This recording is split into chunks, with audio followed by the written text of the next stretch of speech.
And what we are basically looking at in this course is the issue of the madhab, or I would call it the mystery of the madhab. Because for most Muslims, the madhab is a mystery. What they are, how they came about, why we need to follow one. All of this is just, that's what they were told. You should follow a madhab. There are 4 madhabs, and somebody should follow. Everybody has to follow one.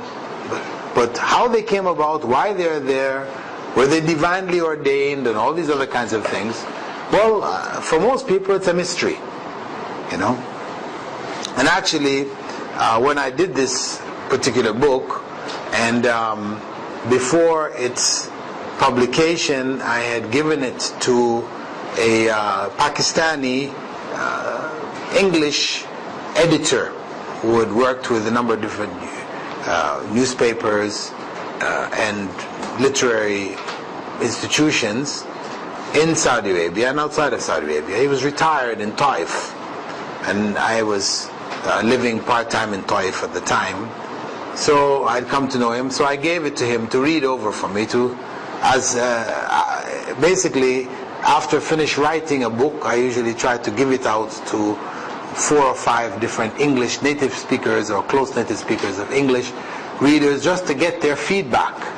Because you might think you're writing and conveying your ideas, and grammatically they might be fine, but until you hear from the people on the ground who are going to end up reading the book, and not necessarily the person who edits, then the understanding might be different. So it's good to hear from the common reader, or maybe a common reader, to hear their feedback on what needs to be adjusted or improved, etc., etc. So anyway, I gave it to this gentleman, a retired individual. I think he was in his late 70s. He read it over, and he made a few comments, but when he gave it back to me, he had tears in his eyes.